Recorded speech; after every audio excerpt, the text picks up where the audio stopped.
যারা সকাল বেলায় আমি রাসূলের উপরে 10 বার দুরূদ শরীফ পড়ে, সন্ধ্যা বেলায় যারা 10 বার দুরূদ শরীফ পড়ে, সকাল সন্ধ্যায় 20 বার যারা দুরূদ শরীফ নবীজির উপরে পাঠ করে, আল্লাহর হাবিব বলেন হাসরের ময়দানে সে আমি রাসূলের শাফাআত পাবে, আমি তাকে ছাড়া জান্নাতে যাব না।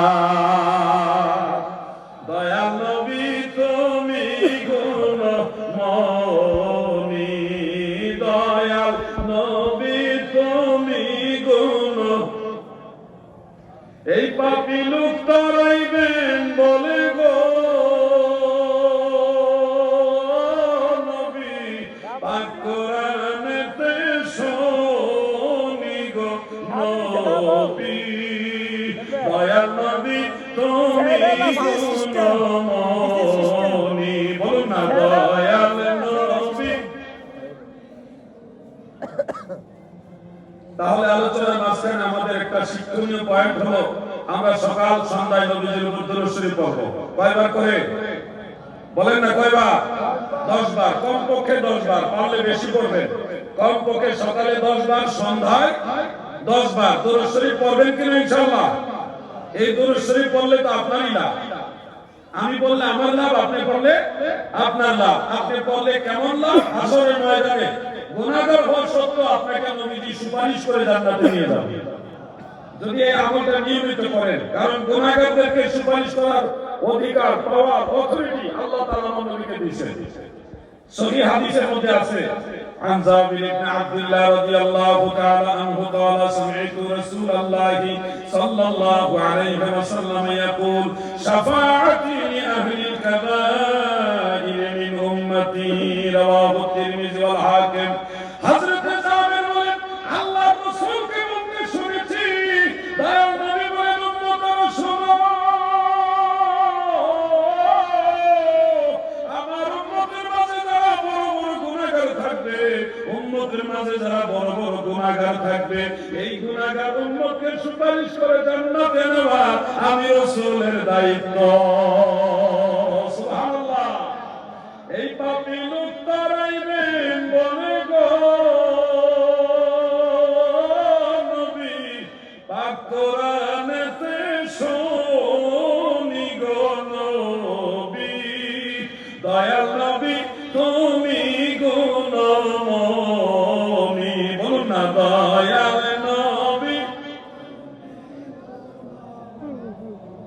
ওয়াজ শুনলেই হবে না, ওয়াজ করতে আমল করতে হবে। আমি যে কথাটা আপনাদের বললাম, সকালে 10 বার, সন্ধ্যায় 10 বার, কি করবেন বলেন? বলেন কি করবেন? দুরূদ শরীফ। কোন দুরূদ শরীফ? যে কোনো দুরূদ শরীফ, আপনি যেটা পারেন ওইটা 10 বার করবেন। ছোট্ট একটা দুরূদ শরীফ পৃথিবীর সব ইমামরাই লিখে গেছেন, এটা আপনারা পড়তে পারেন, সাল্লাল্লাহু আলাইহি ওয়াসাল্লাম। এটা পারেন না? একবার পড়েন তো সবাই। আমার 1 নম্বর শ্রোতা যে সরাসরি সামনে বসে বসেন না, 1 নম্বর শ্রোতায় যদি দুরূদ শরীফ না পড়ে তো বাকিরা তো অবস্থা আরো বেশি খারাপ হবে। আরেকবার বলুন সাল্লাল্লাহু, এইবার বলছেন মাশাআল্লাহ। এছাড়া আরো দুরূদ শরীফ আছে, আপনার যেই দুরূদ শরীফটা ভালো লাগে ওইটাই পড়বেন। দুরূদ শরীফের মধ্যে আমি 2টা দুরূদ শরীফ আপনাদের বলে যাই, উপকারে আসবে। একটা দুরূদ শরীফ হলো যারা ধনী, যারা টাকাওয়ালা, বছরে বছরে যাকাত দেয়, এরকম ধনী ব্যক্তিরা তো অর্থবল আছে, সম্পদের মালিক, যাকাত দিতে পারে। সুবহানাল্লাহ। আমি কি সেই দুরূদ শরীফটা আপনাদের শোনাবো? হাফেজুল হাদিস ইমাম আবু বকর বাইহাকি রাহমাতুল্লাহ আলাইহি সুনানুল কুবরার মধ্যে দুরূদ শরীফটা, দয়াল নবীর হাদিস শরীফটা উল্লেখ করেছেন। আল্লাহর নবী বলেন, আল্লাহুম্মা সাল্লি আলা মুহাম্মদ আবদিকা ওয়া রাসূলিক ওয়া সাল্লি আলাল মুমিনিনা ওয়াল মুমিনাত ওয়াল মুসলিমিনা ওয়াল মুসলিমাত। কঠিন না, সহজ। আমি বুঝাই দিতেছি কেমন সহজ। আল্লাহুম্মা সাল্লি আলা মুহাম্মদ, এটা পারেন না? এটা তো প্রত্যেক মাহফিলে পড়ে, সুর ধরে ধরে পড়ে যে আল্লাহুম্মা সাল্লি আলা সাইয়্যিদিনা মাওলানা মুহাম্মদ। পড়েন না এটা? এখানে আরো সাইয়্যিদিনা মাওলানা দুটো লকব আছে, ওই দুরূদ শরীফের লকব ছাড়া আল্লাহুম্মা সাল্লি আলা মুহাম্মদ। শেষের অংশটা আরো সহজ। ওয়াসাল্লি আলাল মুমিনিনা ওয়াল মুমিনাত ওয়াল মুসলিমিনা ওয়াল মুসলিমাত। এটা কিন্তু কঠিন না। মুমিনিনা ওয়াল মুমিনাত, মুসলিমিনা ওয়াল মুসলিমাত, এটা তো ইজি, এটা কোনো কঠিন বিষয় না, পারবেন। ওয়াসাল্লি আলাল মুমিনিনা ওয়াল মুমিনাত ওয়াল মুসলিমিনা ওয়াল মুসলিমাত। তাহলে মাঝখানে দুইটা শব্দ শুধু মুখস্থ করবেন, আবদিকা ওয়া রাসূলিকা। আবদিকা ওয়া রাসূলিকা এমন কোন কঠিন শব্দ না, এটা সম্পূর্ণ দরুদ শরীফ আমি বলছি, শুনুন। اللهم صل على محمد عبدك ورسولك وصل على المؤمنين والمؤمنات والمسلمين والمسلمات। এই দরুদ শরীফ একবার পড়লে যাকাত দেওয়ার সমান সওয়াব হয়। এই দরুদ শরীফটা চেষ্টা করবেন পড়ার জন্য, মনে থাকবে না। ওয়াজটাকে ওয়াজ হিসাবে নিবেন, ওয়াজ যেন শিখার মতো কিছু থাকে। শুধু কাহিনী বললেই ওয়াজের মূল মাকসাদ হাসিল হয় না, কাহিনীও বলতে হবে, কিন্তু কিছু শিখার মতো জিনিস এখানে থাকতে হবে। তাহলে আমরা দুইটা জিনিস আমরা জানলাম, সকাল সন্ধ্যায় 10 বার দরুদ শরীফ, এমন একটা দরুদ শরীফ আপনাদের বললাম যেটা যাকাত দেওয়ার সমান সওয়াব। এবার আরেকটা দরুদ শরীফ আমি বলে মেরাজের আলোচনার দিকে আবার ফিরে যাবো ইনশাআল্লাহ। সেই দরুদ শরীফটা আছে মুসনাদ আহমদের মধ্যে, এমন একটা দরুদ শরীফ দয়াল নবী বলেন এই দরুদ যারা নিয়মিত পড়বে হাশরের ময়দানে তাকে শাফাআত করে জান্নাতে নেওয়া আমি রাসূলের জন্য ওয়াজিব হয়ে যাবে। সুবহানাল্লাহ, কত মহান কথা, বড় কথা।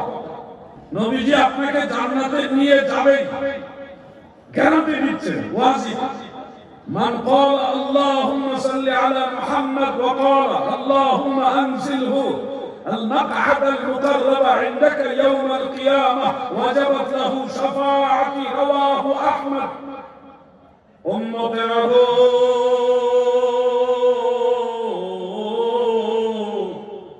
তোমরা যারা বলবে আল্লাহুম্মা সাল্লি আলা মুহাম্মদ, নবীজির দুরূদ, এরপরে বলবেন আল্লাহুম্মা আনজিলহু المقعد المقرب عندك يوم القيامة। এই দরুদ যারা পড়বা গো হাশর ময়দানে আমার নবী তাদেরকে সুপারিশ করে জান্নাতে নেওয়া ওয়াজিব হয়ে যাবে। নবীজির সুপারিশ আমরা চাই কিনা? যুবকরা বলেন চাই কিনা? তাহলে এই দরুদ শরীফটা শিখে নেন, আমার সাথে একবার বলেন আল্লাহুম্মা, বলেন সবাই বলেন আল্লাহুম্মা আনজিলহু مقعد المقربة، مقعد المقربة، আরেকবার বলুন مقعد المقربة عندك يوم القيامة। এমনিতে প্রথম শুনছেন বড় মনে হইতেছে, আসলে বড় না। আল্লাহুম্মা সাল্লি আলা মুহাম্মাদ এটা তো পারেন, আল্লাহুম্মা আনজিলহু মাকআদাল মুকাররাবা ইনদাকা ইয়াউমাল কিয়ামা। এই দরুদ শরীফ কমপক্ষে দিনে একবার পড়বেন। একবার তো পড়ি না, যখন পড়ি বেশি করে পড়ি। চেষ্টা করবেন এই দিন না, আরো দিন আছে, এই দিনে টেনে নিবে সেই দিনের কাছে। অতএব আমাদের পরকালের প্রস্তুতি রাখতে হবে, খালি হাতে যায়েন না, বিপদে পড়ে যাবেন। কিছুটা নিয়ে যান যেন দয়াল নবীজির মায়া লাগে। নবীজির যদি মায়া লাগে তাহলে এই মায়া লাগাটা আপনার জন্য নাজাতের ওসিলা হবে। আল্লাহ তাআলা আমাদেরকে দরুদ শরীফের উপর আমল করার তৌফিক দেন, বলেন আমিন। আল্লাহুম্মা সাল্লি, আহা মাশাআল্লাহ মাশাআল্লাহ, মাওলানা মুহাম্মদ ওয়া আলা, মারহাবা। তুমি কিন্তু এক নম্বর বলছ আজকে। তুমি আল্লাহর প্যারা হাবিব, তোমার সাথে তুলনা কার, তোমার মতো আরশ ভ্রমণ করে নাই কোনো পয়গম্বর। আল্লাহুম্মা সাল্লি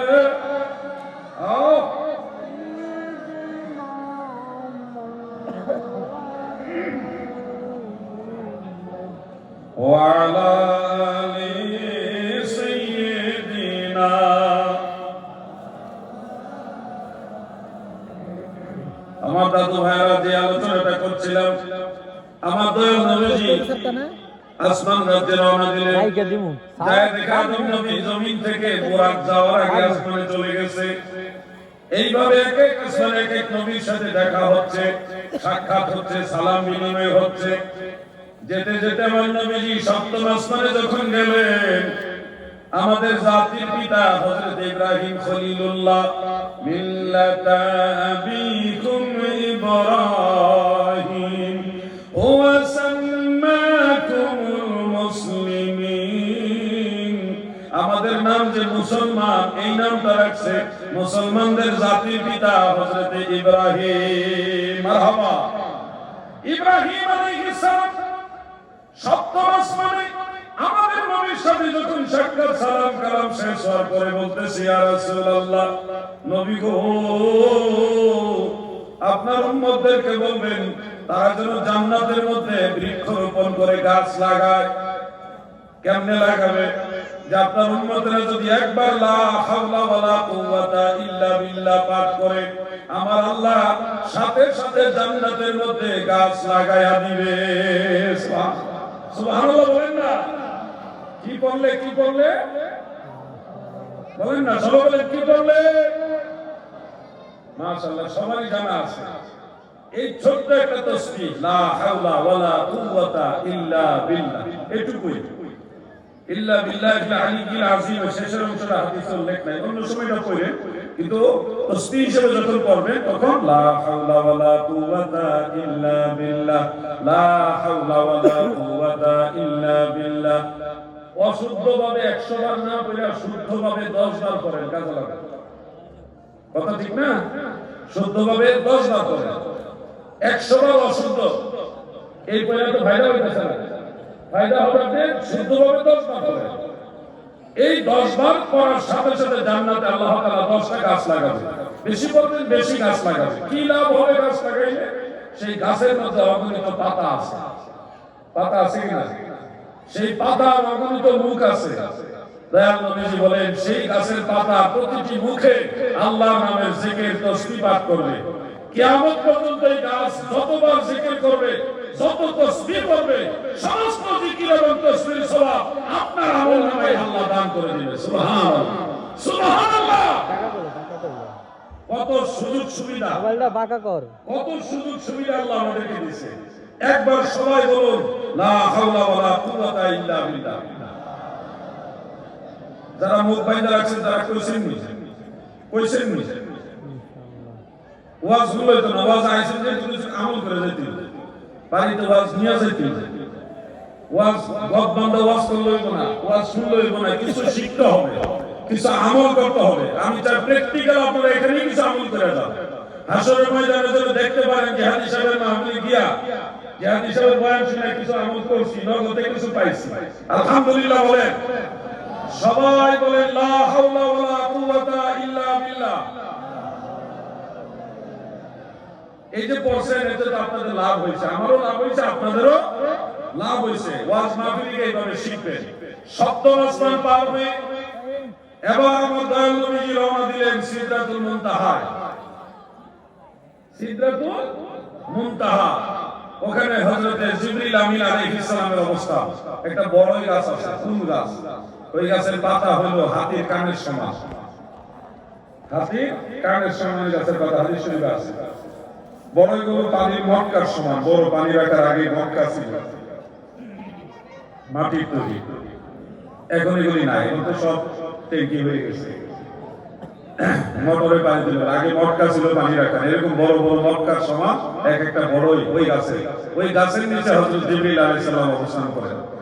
জিবরিল ফেরেশতা এবং মহান আল্লাহ তাআলার আরশে আজিমের মাঝে হলো ৭০,০০০ নূরের পর্দা।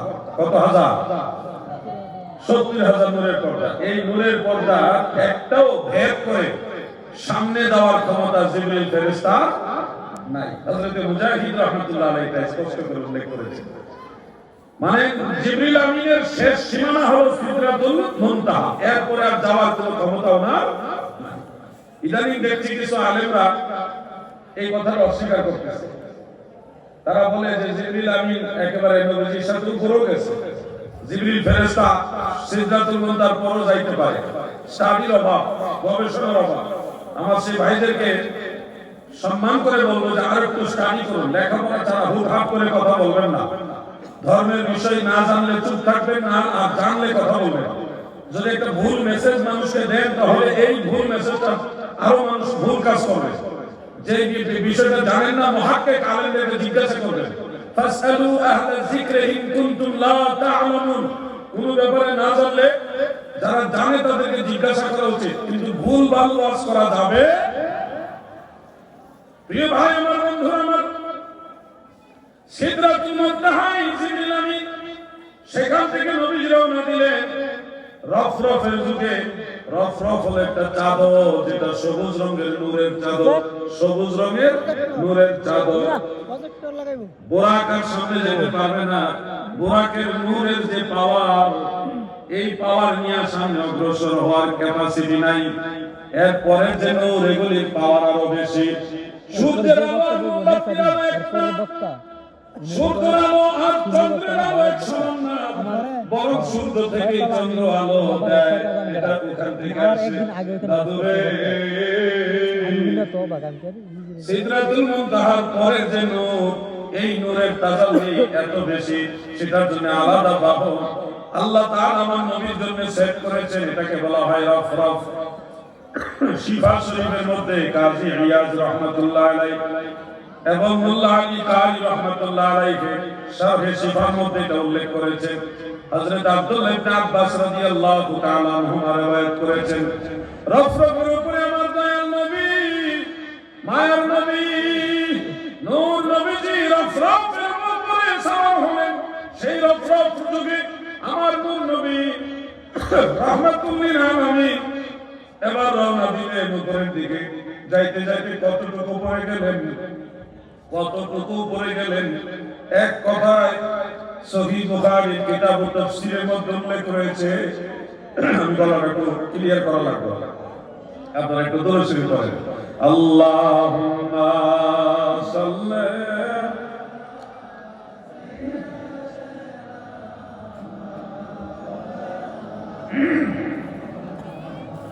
ওয়ালা আলি সাইয়্যিদিনা। পড়েন না, পড়েন সবাই। আমি আপনাদের এই গ্রামে প্রথম আসছি, আগে কোনোদিন মনে হয় আসি নাই, প্রথম আসছি তো একটু প্লিজ। পাশে আসছি কিন্তু এই গ্রামে আর আসিনি, প্রথম আসছি এই গ্রামে। তো আমি আপনাদের উপস্থিতিটা আরো ভালো কামনা করছিলাম। যাই হোক, এখন তো বেশিরভাগ মানুষ হলো দুনিয়ামুখী। যারা আসছেন আল্লাহ তাদেরকে কবুল করছেন। হয়তো আল্লাহ তাআলা আরো কিছু মানুষকে কবুল করবে। আমার আশা ছিল আরো বেশি আছে, তারপরে যতটুকু হয়েছে আলহামদুলিল্লাহ। গ্রামের মানুষ এখন শহরের মানুষের মতো আধুনিক হয়ে গেছে। আগের মতো সেই প্রেম, ভালোবাসা, নবীর কথা, আল্লাহ রাসূলের কথা, পীর মুর্শিদের কথা যে শুনবে ভক্তি নিয়ে, এটা ভাটা পড়ে গেছে। সময়টা ভালো না, কারণ এই সময়টা খারাপ সময়, কিয়ামতের খুব কাছের সময়। এটা যে সময়টা ঘন ঘন ভূমিকম্প হইতেছে, দেখতেছেন না? এগুলি হলো মাঝে মধ্যে সিগন্যাল পাঠায় আমরা। তোমাদের পাওয়ার কিন্তু আমার পাওয়ার বেশি না, তোমাদের সব পাওয়ার আমার দেওয়া। আল্লাহ বুঝাই আমাদের চিফ গেস্ট তিনি বলে গেছিলেন যে করোনা ভাইরাসের কত ভয়ানক বিষয়। পৃথিবীর সমস্ত বিজ্ঞান, সমস্ত যত প্রযুক্তি সব এখানে ফেল আছে। একটা অদৃশ্য ভাইরাস যা দেখাও যায় না। অতএব আমরা সৃষ্টিকর্তার প্রতি একটু ভীত হই, আল্লাহ তাআলার প্রতি আমরা যেন সন্তুষ্ট হই, কিনাকে যেন ভয় করি, পরকালকে নিয়ে যেন একটু ভাবি। আমাদের পরকালে ভাবার দরকার আছে কিনা ভাই? আল্লাহ আমাদের সবাইকে কবুল করুক, আমিন। যে কথা বলছিলাম, সিদরাতুল মুনতাহা পার হয়ে আমার দয়াল নবী রফরফ যুগে বড় উপরের দিকে রওনা। কতটুকু উপরে গিয়েছেন এই ব্যাপারে সহিহ বুখারী কিতাব তাফসীরের মধ্যে হযরত আনাস ইবনে মালিক রাদিয়াল্লাহু আনহু থেকে রওয়ায়াত বর্ণিত রয়েছে। কতটুকু উপরে গিয়েছেন? বিমা লা ইয়ালামু ইল্লাল্লাহ। এত উপরে গিয়েছেন যে উপর সম্পর্কে আল্লাহ ছাড়া আর কেউ জানে না। সিদরাতুল মুনতাহা সম্পর্কে জিবরিল আমিন জানে, আরশে আজিম সম্পর্কে আরশ বহনকারী ফেরেশতারাও জানে। তার মানে নবীজির গন্তব্য শুধু আরশে আজিম না। ثم دنا فتدلى فكان قاب قوسين أو أدنى। এত উপরে আল্লাহ নবীকে নিয়েছে গো, যে উপর সম্পর্কে আমার আল্লাহ তাআলা ব্যতীত আর কেউ জানে না। এই জন্য বলা হয় ওই জায়গাটাকে লা মাকান অথবা কাবা কাউসাইনি আও আদনা। এটা কোন জায়গায় অবস্থিত আপনাদের মনে কোনো গুরুত্বপূর্ণ কাজ নাকি? আচ্ছা তাহলে কাজটা করে নেন, আমরা একটু জিকির করি লা ইলাহা ইল্লাল্লাহ লা দ্রুত লা ইলাহা ইল্লাল্লাহ লা ইলাহা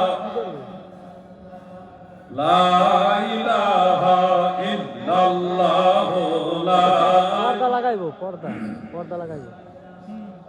হাসবি রাব্বি জাল্লাল্লাহ কলবি গায়রুল্লাহ নূর মুহাম্মদ সাল্লাল্লাহু লা ইলাহা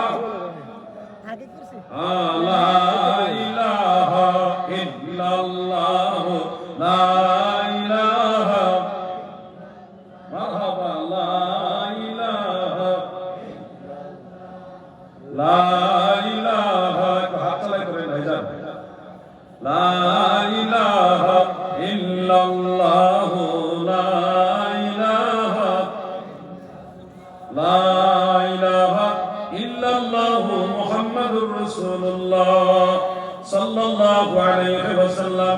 প্রিয় ভাইরা মনোযোগ দেন, ওয়াজ চাইলে আমি করে দিতে পারতাম, কিন্তু দেখা গেছে 20 জনের মধ্যে 18 জন অমনোযোগী থাকতো, 2 জন মনোযোগী থাকতো। আমি ওনাদের একটু সহযোগিতা করলাম, আমাদের হাতের কাজটা শেষ হলো, আমরাও মাঝখানে ইবাদত করে নিলাম, জিকির করে নিলাম।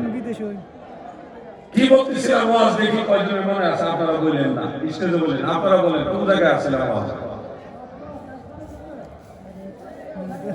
আচ্ছা একটু মনে হচ্ছে ভাই না? মাশাআল্লাহ, তো ওইটা আছে। মারহাবা বলেন, মারহাবা। সিদরাতুল মুনতাহা পার হয়ে আমার নবী রফরফ যুগে নবী উপরের দিকে গেলেন। এত উপরে গিয়েছেন বিমা লা ইয়ালামুহু ইল্লাল্লাহ, ওই উপর সম্পর্কে আমার আল্লাহ ব্যতীত আর কেউ জানে না। দাদু ভাই আমার ধন্যবাদ, দিলের কান লাগায় কথাগুলো শুনবেন। এত উপরে গিয়েছেন যে উপর সম্পর্কে আল্লাহ তাআলা ছাড়া কেউ জানে না। এই জায়গাটা সম্পর্কে পবিত্র কোরআনের সূরা নজমের মধ্যে আল্লাহ তাআলা এভাবে বলেছেন, সুম্মা দানা ফাতাদাল্লা ফাকানা কাবা কাউসাইনি আও আদনা। এরপরে আমার নবীজি নৈকট্যের দৃষ্টিতে আল্লাহ তাআলা নিকটবর্তী হলেন। এত নিকটবর্তী হয়েছে যে 2 ধনুক কিংবা আরো নিকটে হয়েছে। আমার আল্লাহ নবীকে শুধুমাত্র আরশে আজিমে নেয় নাই গো, আমার নবীকে কাবা কাউসাইনি আও আদনা লা মাকানে নিয়েছে। প্রেম কইরাছেন তোমার সঙ্গে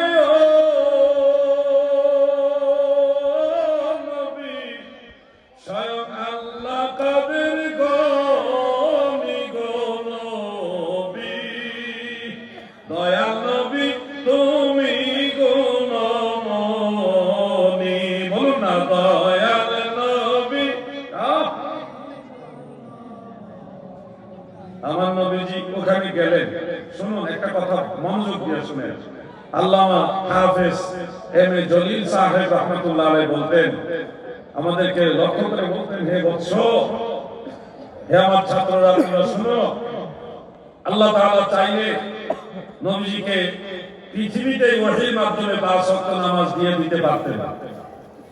আল্লাহ তাআলা চাইলে দয়াল নবীজিকে সপ্তম আসমানে কিংবা সিদরাতুল মুনতাহাতে দিদার দিয়ে, সাক্ষাৎ দিয়ে, দেখা দিয়ে আবার পৃথিবীতে পাঠিয়ে দিতে পারতেন। কিন্তু আল্লাহ তাআলা আরো উপরে নিলেন, আরশে আজিম পর্যন্ত নিয়ে আবার ফেরত পাঠাইলেও পারতেন, কিন্তু আরশে আজিমও সীমাবদ্ধ রাখে নাই, আরো উপরে নিলেন। কেন এত উপরে নিলেন? আরশে আজিমের উপরে নিলেন, এত উপরে নিলেন যার উপরে আর কোনো উপর নাই। এত উপরে নিলেন কেন?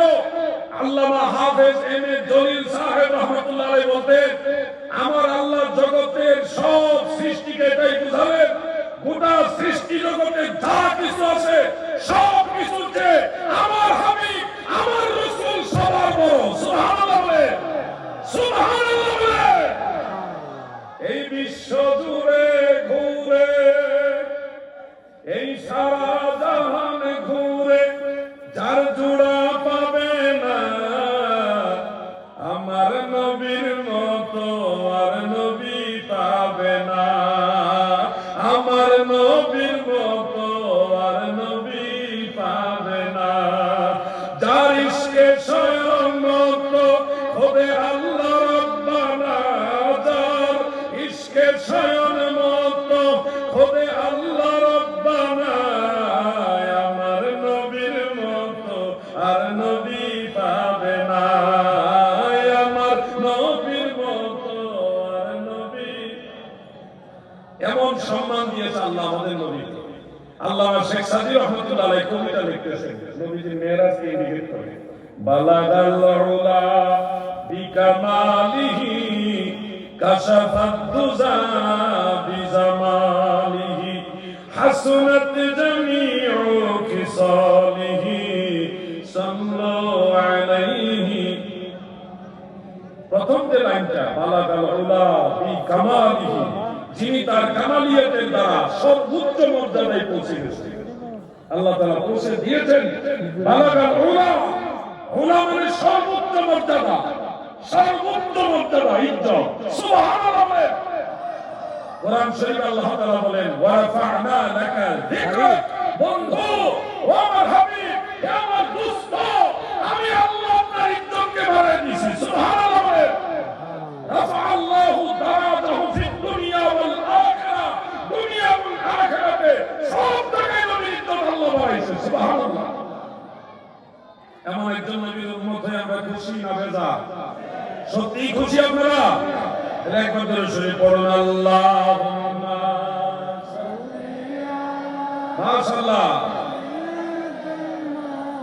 মাওলানা মুহাম্মদ ওয়া আলা।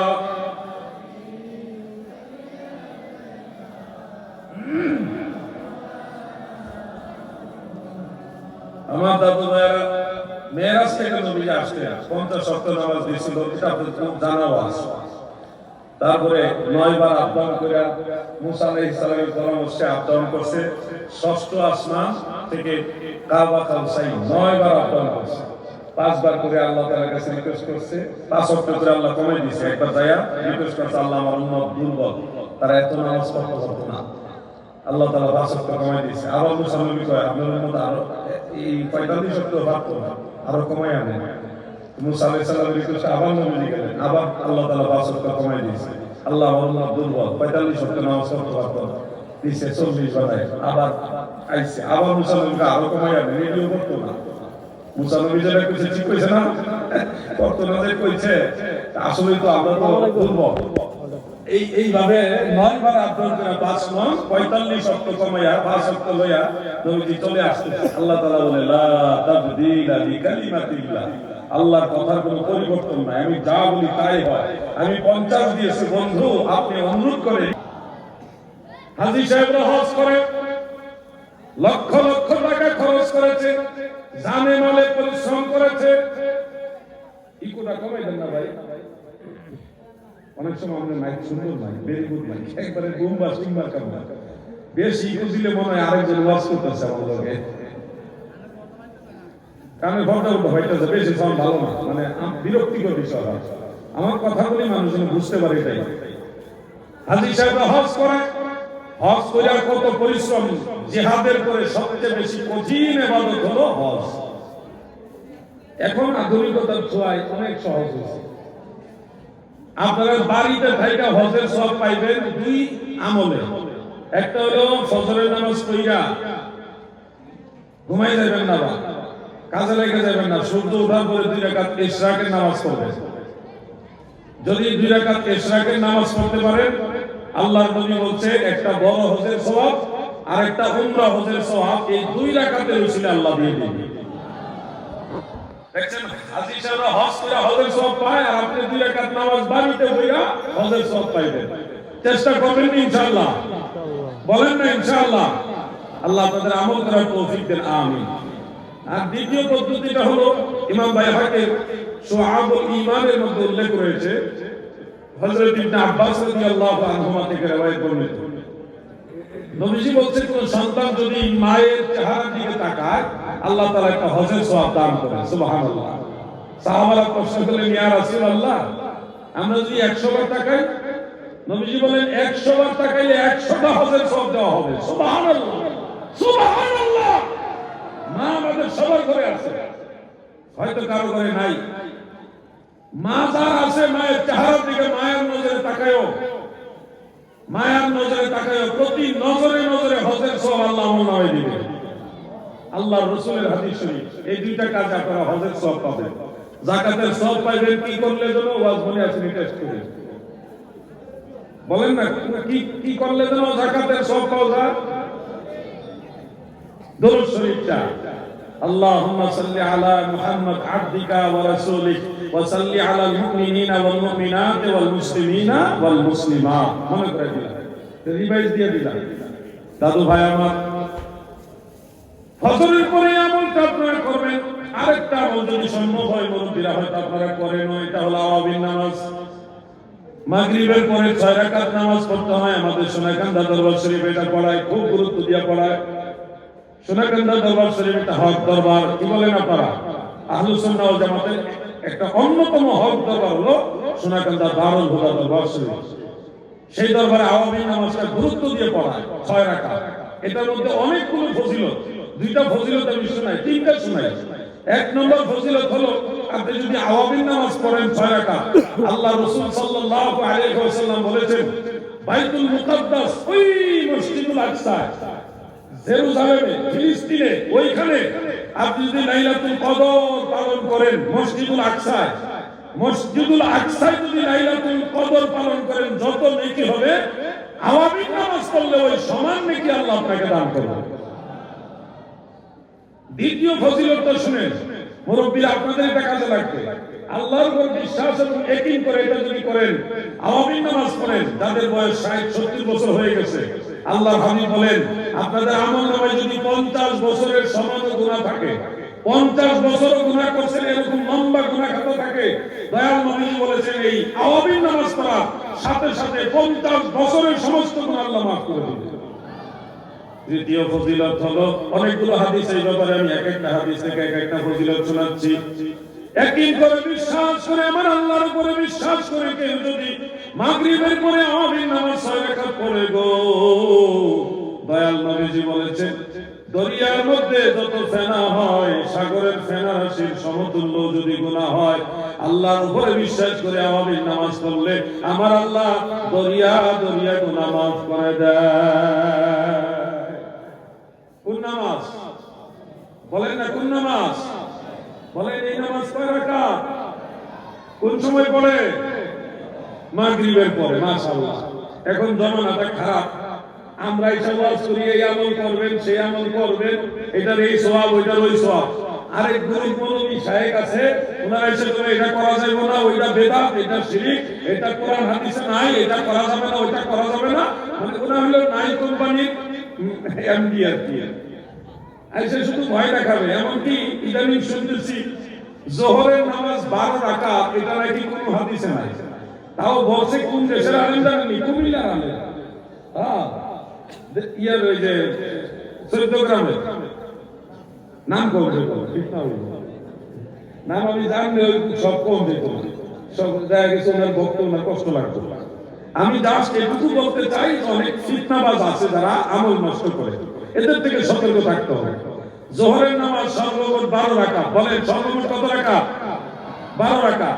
কেউ যদি বলে 10 রাকাত, ভুল বলছে, উনি জানে না, উনি জানে না। 12 রাকাত পড়লে কি হয় শুনেন, মান হাফিজা আরবা'a রাকাতিন ক্বাবলা যুহরি ওয়া বা'দাহা আরবা'ান, যারা যোহরের আগে 4 রাকাত সুন্নাত, যোহরের ফরজের পরে 4 রাকাত, 2 রাকাত সুন্নাত এবং 2 রাকাত নফল, টোটাল যারা 12 রাকাত যোহরের নামাজ পড়ে, আল্লাহর নবী বলেন সারা রাত তাহাজ্জুদ নামাজ পড়লে যেই নেকি, ওই সমান নেকি আপনার আমলনামায় আল্লাহ দান করবে। সুবহানাল্লাহ।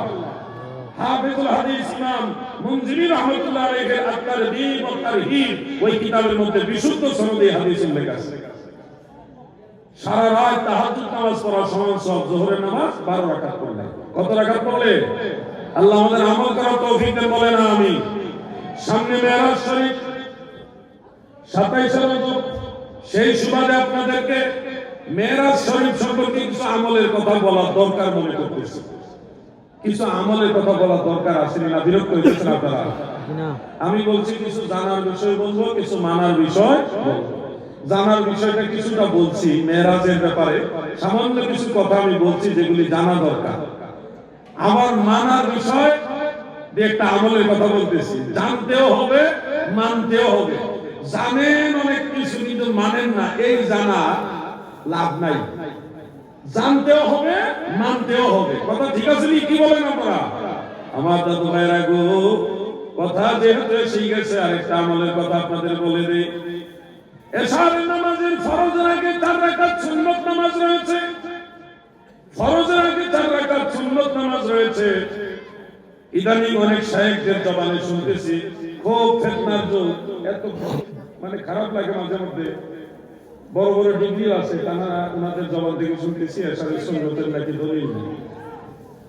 এশারের সুন্নতের দলিল নেই। কেমন লাগে কোনদিন, কি খারাপ লাগে কথাগুলো শুনলে।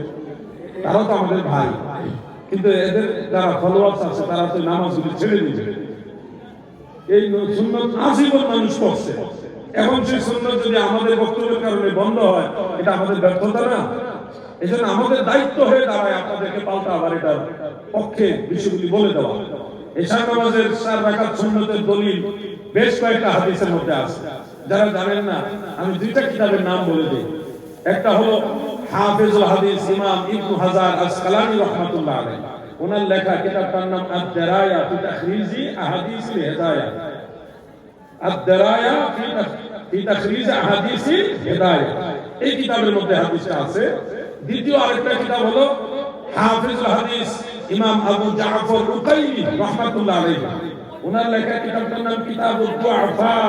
ওই কিতাবের মধ্যে হাদিসটা আছে হযরত আব্দুল্লাহ ইবনে আমর ইবনে আস রাদিয়াল্লাহু আনহু থেকে। আর ইবনে হাজার আসকালানী riwayat করেছে হযরত আম্মা আয়েশা রাদিয়াল্লাহু তাআলা আনহা। আরেকজন সাহাবীর হাদিস আছে যে মান সাল্লা আরবা'a রাকাতিন ক্বাবলা আল-ইশাই কাকদরিহিন্না মিন লাইলাতিল কদর। উম্মতেরা গো,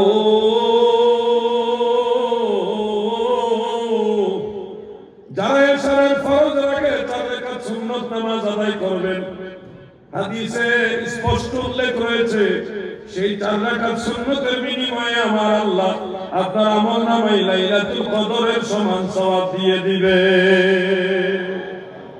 একদিনে উম্মতে মুহাম্মদী 3 বার লাইলাতুল কদর হাসিল করতে পারে। 3 বার। কয়বার? এর মধ্যে 2টা কিন্তু বলে দিছি আমি। একটা এশারের সুন্নত 4 রাকাত পড়লে, এখন বললাম। একটু আগে আরেকটা বলছি, দেখি তো শ্রোতাদের একটু ব্রেইন টেস্ট করে। যোহরের দিরাত নফল, কি জন্য বলছিলাম একটু আগে লাইলাতুল কদর? এটা তো তাহাজ্জুদ নামাজের কথা বলছি। যোহরের নামাজ 12 রাকাত পড়লে সারা রাত তাহাজ্জুদের সমান সওয়াব হয়। ওয়াজ ভুলে গেলে তো না, ওয়াজ মনে রাখতে হবে। আওয়ামিন নামাজ, মারহাবা, জোরে বলি মারহাবা। আওয়ামিন নামাজ পড়লে মসজিদুল আকসায় লাইলাতুল কদর পালনের সমান নেকি হয়। সুবহানাল্লাহ। ওয়াজ মনে রাখতে হবে ভাই আমার। আমি কিন্তু অন্যান্য বক্তাদের মতো না, আমি যত কথা বলবো কিছু না কিছু শিখিয়ে যাব। একটা কাহিনী বলে দিলাম, মজা পাইলেন, চলে গেলেন, এটা কিন্তু ওয়াজের মূল সার্থকতা না। আমার জীবনে বহু নবী রাসূল সাহাবায়ে কেরামের মাজার জিয়ারত করেছি। পৃথিবীর বহু রাষ্ট্রে বহু আউলিয়াদের মাজার জিয়ারত করেছি। বহু কাহিনী আমি জানি, যেগুলি সম্পর্কে আপনারা জানেনও না, শুনেনও না, এরকম ঘটনা আমি জানি। কিন্তু ওটা বললে তো আমার এখানে মূল মাকসাদ না, ওটা টার্গেট না। আমি কিছু শিখাইতে চাই, আপনাদের স্মরণ করে দিতে চাই, যেন আপনারা আমল করলে আমিও কিছুটা ফায়দা পাই। আসরের নামাজ কয় রাকাত? আসেন 8 রাকাত। 12 রাকাত হবে। আসরের নামাজ হলে 12 রাকাত হইছে কি কথা? আসরের নামাজ কয় রাকাত? দাদু বিরক্ত হইতেছে না, যদি আপনি চান আমি দেবো মাঝখানে, অসুবিধা নেই। না আল্লাহ আল্লাহ ওনার সম্মান বাড়াই দেব, বলে না আমি যথেষ্ট আদব আছে। আমার দাদু ভাইয়েরা গো, দিলের কান লাগায় শুনেন, আসরের নামাজ সর্বমোট হলো 8 রাকাত। 4 রাকাত সুন্নত এবং 4 রাকাত ফরজ। এই আসরের সুন্নত নামাজটা যদিও সুন্নতে মুআক্কাদা নয়, সুন্নতে গায়রে মুআক্কাদা হলেও এটার অনেক ফজিলত আছে। এই সমাজের অনেক ভাইয়েরা দেখতেছি, অনেক মুরব্বী বাবারাও দেখছি আসরের সুন্নতটা অবহেলা করে। জানেননি কি নিয়ামত হারাইতেছেন? আসরের নামাজের 4 রাকাত সুন্নত পড়লে 2টা ফজিলত। কয়টা? আপনি ঘুমাইতেছেন নাকি? কয়টা ফজিলত? 2টা ফজিলত, 2টা লাভ। আপনাদের লাভ, যদি আপনারা বলেন আপনাদের লাভ। 1 নম্বর লাভ হলো, খুব মনোযোগ, আমার নবীজি রাসূল আকরাম সাল্লাল্লাহু আলাইহি ওয়াসাল্লাম বলেন, মান সাল্লা 4 রাকাতিন ক্বাবলা আল-আসর হারামাল্লাহু বাদানাহু আলান নার। সুবহানাল্লাহ বলেন। উম্মতেরা গো, যারা আসরের ফরজের আগে 4 রাকাত সুন্নত নামাজ আদায় করবে, তার দেহটা জাহান্নামের আগুনের জন্য আমার আল্লাহ হারাম বানায়া দিবে। আগুনে পোড়ায় না, জমে অসয় না গো, নবীর প্রেমিক যে জনা তারে। আগুনে পোড়ায় না, জমে অসয় না গো, নবীর প্রেমিক যে জনা। থাকে যদি সে গভীর সাগরে, নয়তো থাকুক আগুনে। থাকলে কি হয় তার কিসের ভয়? থাকলে কি হয় তার কিসের ভয়? যদি নবীজির মায়া হয়, আগুনে পোড়ায় না, জমে অসয় না গো, নবী প্রেমিক যে জনায়। আল্লাহুম্মা সাল্লি আলা মাওলানা মুহাম্মদ ওয়া আলা। খুলে দুরূদ শরীফ পড়েন না, সবার সাথে আপনিও পড়েন। এটা তো একটা বেহেশতি পরিবেশ, 10 জন মানুষ সেখানে বসছি।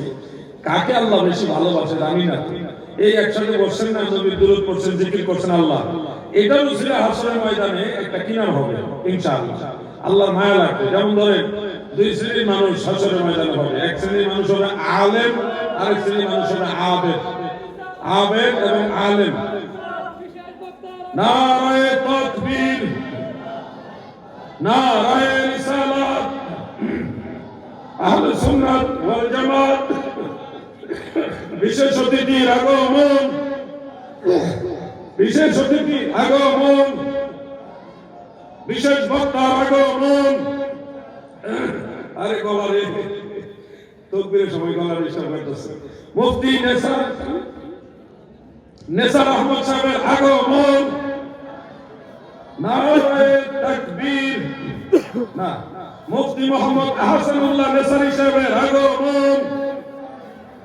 নারায়ে তাকবীর। একটু বসেন, নারায়ে রিসালাত, আহলে সুন্নাহ ওয়াল জামাত। যাক, আপনারা খুশি না বেজার? পরিস্থিতি আমি মানে কাভারেজ দেওয়ার জন্য আমরা সমস্যা নেই। দাদু আমার কি জানি বলতেছিলাম, একটু দুরূদ শরীফ পড়ি সবাই। আল্লাহুম্মা সাল্লি আলা মাওলানা মুহাম্মদ ওয়া আলা আলি।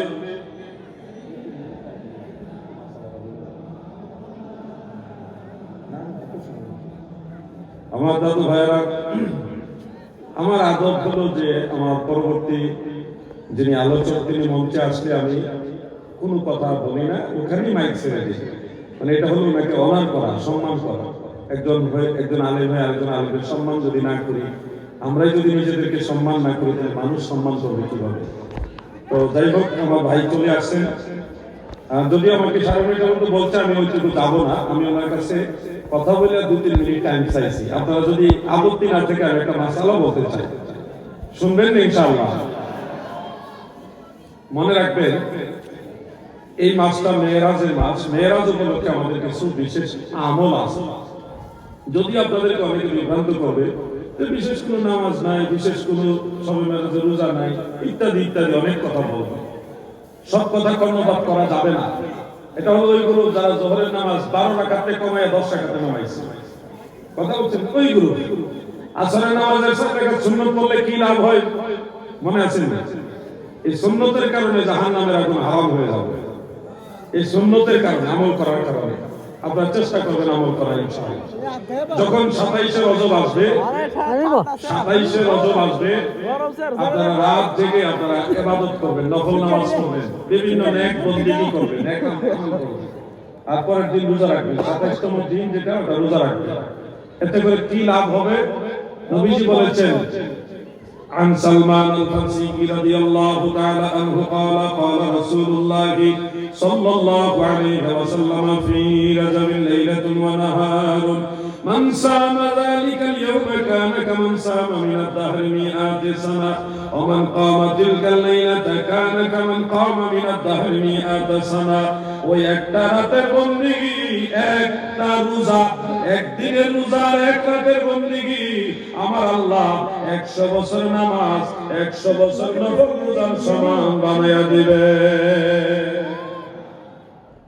এই জন্য লাইলাতুল মেরাজ উপলক্ষে আপনারা চেষ্টা করবেন যতটুকু সম্ভব হয় আপনারা ইবাদত করবেন ইনশাআল্লাহ। বলেন এটা হাদিসে আছে, বাইহাকি শুআবুল ঈমানে এবং ফাদাইলুল আওকাতে, এই দুইটা কিতাবে হাদিস শরীফ আছে।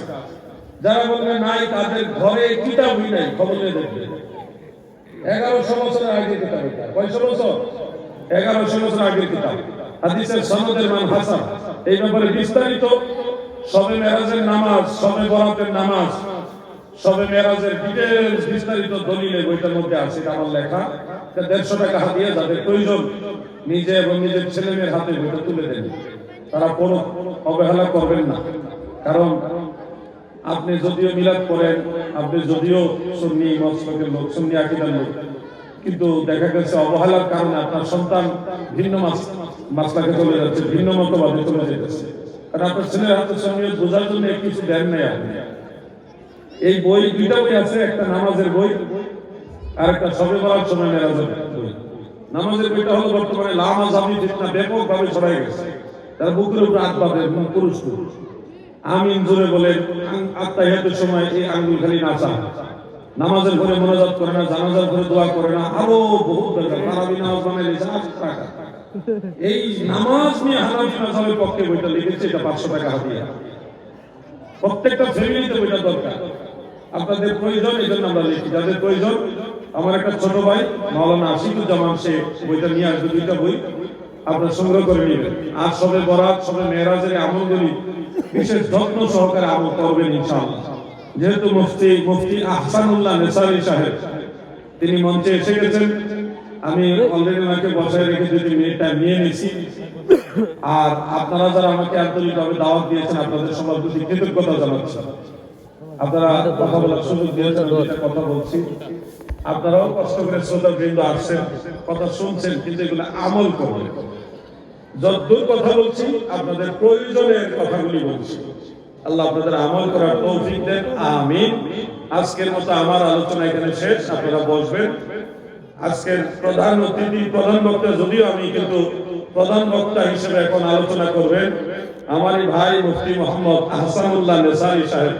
আমি ওনাকে আমার আসনটা দিয়ে আলোচনা করার জন্য অনুরোধ রেখে আমার আলোচনা শেষ করলাম। আসসালামু আলাইকুম ওয়া রাহমাতুল্লাহ।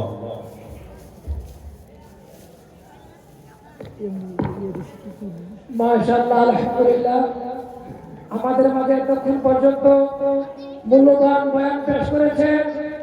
আজকের মাহফিলের সম্মানিত প্রধান বক্তা মুফতি আলাউদ্দিন জিহাদি সাহেব এই পর্যায়ে আমাদের সম্মুখে মূল্যবান আলোচনা পেশ করবেন বিশিষ্ট ইসলামী চিন্তাবিদ, বিশিষ্ট আলেমে দ্বীন, সুমধুর কণ্ঠসুর হযরত মাওলানা মুফতি আহসানুল্লাহ নেসারী সাহেব। হুজুরকে হুজুরের মূল্যবান বয়ান পেশ করার জন্য সবিনয় অনুরোধ করছি। আর যারা দাঁড়িয়ে